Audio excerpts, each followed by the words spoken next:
Abercrombie's Vacation Essentials are 25% off right now, and Spotify listeners are getting an extra 15% off with code SpotifyAF. Abercrombie's perfect pack means denim shorts, your favorite swimsuit, and tons of boho dresses. So book the trip and use code SpotifyAF for an extra 15% off through June 9th, 2025. 25% off Vacation Essentials is valid in US and Canada through June 9th, 2025. Applies to select styles as indicated. Price reflects discount.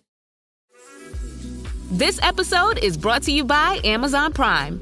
From streaming to shopping, Prime helps you get more out of your passions. So whether you're a fan of true crime or prefer a nail-biting novel from time to time, with services like Prime Video, Amazon Music, and fast free delivery, Prime makes it easy to get more out of whatever you're into or getting into.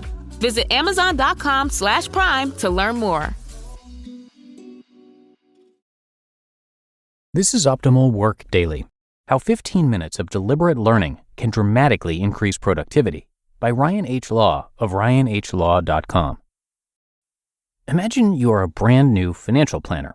You have sat with a senior advisor as they work with clients. You've even taken the lead on a few appointments. Most people would agree that this type of on-the-job training with an experienced advisor is extremely valuable. In fact, the CFP board recognizes the value of that type of work. A CFP candidate can eliminate 2,000 hours of experience if their experience is, quote, completed under the direct supervision of a CFP professional, end quote. If you are in that situation and you had the ability to design your next 2 weeks, which option would you choose?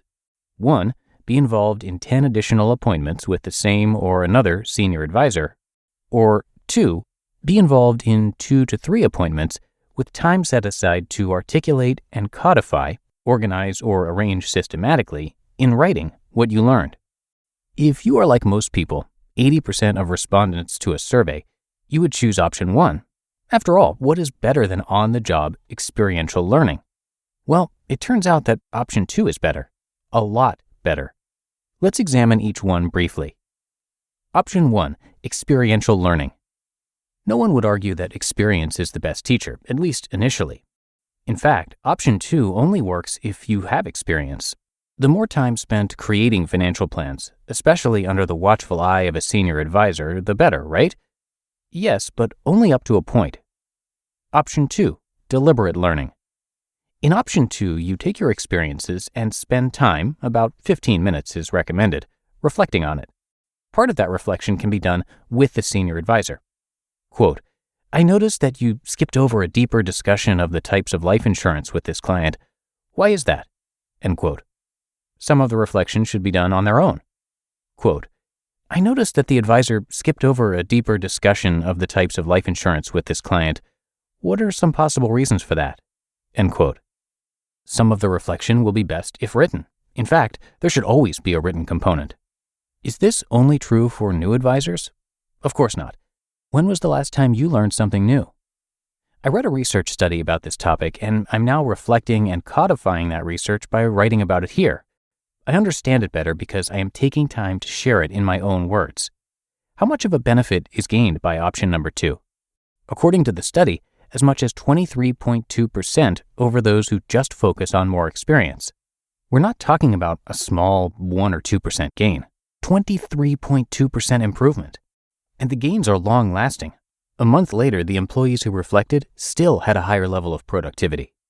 I recommend at the end of each workday that you shut off your computer, pull out a journal, and set aside 15 minutes and ask yourself, what 2 to 3 lessons did I learn today? This simple habit can boost productivity long-term and be very inexpensive. A simple notebook or journal will do the trick. I have started doing this for myself, and I am going to have my classes do it as well. Action steps. Do this simple exercise. Try it for 10 days. At the end of your workday, shut off your computer, pull out a journal, and ask yourself, what 2 to 3 lessons did I learn today? The Parable of the Mexican Fisherman by Ryan H. Law of ryanhlaw.com. The Parable of the Mexican Fisherman is a story that is frequently shared because it reminds us of what is most important. I don't know who first wrote it. There have been various versions of it over the years, but the lessons about simplicity, gratitude, and enjoying life now are invaluable. Here is the story. The Parable of the Mexican Fisherman. An American investment banker was at the pier of a small coastal Mexican village when a small boat with just one fisherman docked. Inside the small boat were several large yellowfin tuna. The American complimented the Mexican on the quality of his fish and asked how long it took to catch them. The Mexican replied, "Only a little while." The American then asked why didn't he stay out longer and catch more fish. The Mexican said he had enough to support his family's immediate needs. The American then asked, "But what do you do with the rest of your time?" The Mexican fisherman said, "I sleep late, fish a little, play with my children, take siestas with my wife Maria, and stroll into the village each evening where I sip wine and play guitar with my amigos. I have a full and busy life." The American scoffed. "I have an MBA from Harvard and can help you," he said. "You should spend more time fishing, and with the proceeds buy a bigger boat. With the proceeds from the bigger boat, you could buy several boats, and eventually you would have a fleet of fishing boats. Instead of selling your catch to a middleman, you could sell directly to the processor, eventually opening up your own cannery. You could control the product, processing, and distribution," he said. "Of course, you would need to leave this small coastal fishing village and move to Mexico City, then Los Angeles, and eventually to New York City, where you will run your expanding enterprise." The Mexican fisherman asked, "But how long will this all take?" To which the American replied, 15 to 20 years or so." "But what then?" asked the Mexican. The American laughed and said, "That's the best part. When the time was right, you would announce an IPO and sell your company's stock to the public and become very rich. You would make millions." "Millions? Then what?" The American said, "Then you could retire. Move to a small coastal fishing village where you could sleep late, fish a little, play with your kids, take siestas with your wife, and stroll to the village in the evenings where you could sip wine and play guitar with your amigos." Ryan's thoughts. I'll admit it, this little parable convicts my conscience. I spend a lot of time working. I try to spend a lot of time with my family, but the pursuit of more and bigger often takes over. More house, more vacations, more eating out, etc. It's a never-ending pursuit. There is nothing inherently wrong with wanting more. It's human nature. It's important to think about what our pursuit of more and bigger is costing, though. Are we more like the investment banker or the fisherman? Why are we pushing for more all the time? The only criticism of this story is that the fisherman would be wise to set aside some funds for a rainy day when he can't fish. Action step.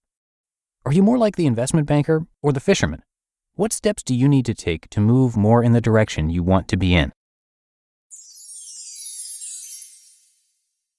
You just listened to the posts titled How 15 Minutes of Deliberate Learning Can Dramatically Increase Productivity and The Parable of the Mexican Fisherman, both by Ryan H. Law of ryanhlaw.com. At Capella University, you can learn at your own pace with our FlexPath learning format. Take 1 or 2 courses at a time and complete as many as you can in a 12-week billing session. With FlexPath, you can finish the bachelor's degree you started in 19 months and under $19,000. A different future is closer than you think with Capella University. Learn more at capella.edu. Fastest 25% of students. Cost varies by PACE, transfer credits, and other factors. Fees apply. This episode is brought to you by Greenlight. Get this. Adults with financial literacy skills have 82% more wealth than those who don't. From swimming lessons to piano classes, us parents invest in so many things to enrich our kids' lives. But are we investing in their future financial success? With Greenlight, you can teach your kids financial literacy skills like earning, saving, and investing. And this investment costs less than that after-school treat. Start prioritizing their financial education and future today with a risk-free trial at greenlight.com/Spotify. Greenlight.com/Spotify. And thanks so much to Ryan, and let me tell you a little bit more about him. His goal is to teach financial planners, coaches, and counselors how to use simple, evidence-based action steps to provide outstanding client care. He received his bachelor's degree from Utah State University in family finance, and after graduation, he worked in the financial planning field for several years before deciding to return to school. He received his master's degree in personal financial planning from Texas Tech. He is a certified financial planner, CFP, which you heard mentioned in the post, and an accredited financial counselor, or AFC, and he currently teaches at Utah Valley University in the financial planning program, where he covers financial counseling and also runs their on-campus money management resource center. He also serves on the Association for Financial Counseling and Planning Education Board of Directors, where he has served as treasurer and president, so he is very well-versed in the financial world. Ryan has spent a lot of time learning about client communication, financial psychology, as well as habits, change, and much more along those lines. And you can learn more about him and his work at his website, ryanhlaw.com. But that's going to do it for this episode, and I will see you right back here tomorrow. That's where your optimal life awaits.